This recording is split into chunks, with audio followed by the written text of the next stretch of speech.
ام سر داد بیجن قنپا دستکا ارد بحثور بارزان یا نهچیروان دسته که دتا کرده عراق تنیت گل دشمنی ما دولتا کرد ترکو و چید برا کجیت کرد ام دنیای دا هندی ام ساخن ام اوش شعب زار رو رشد کرد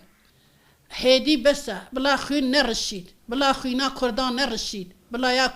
ترکان نرشید بلا یا عربان نرشید بلا بتون دنیا همه بلا نکه بارشه که بنوالاته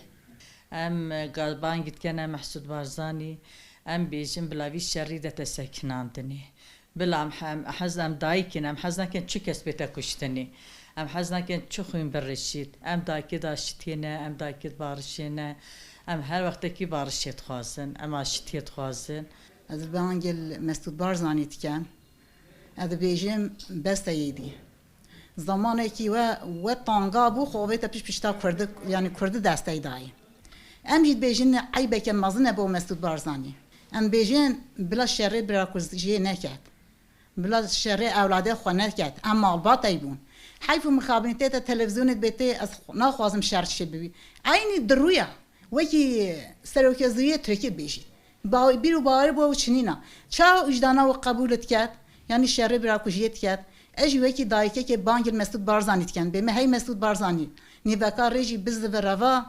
دسته خود درجه آشتیه بکه آشتی چه انسان دسته خود درجه آشتیه بکه قلتوخی که زیر قازانجت کرد هملنی خودش سفرازه هملنی بانیا سفرازه ایشالله هدفا مکردایا هم ده قازانجی کن چون چه دسته آشتیه درجه دسته آشتیه یعنی عود بین ولاته که رزگارت کن قلتوخی که رزگارت کن بلانه تشتا انقایل گل دجمنی کردا چارسایی او نینا دا برایور چارسایی هیا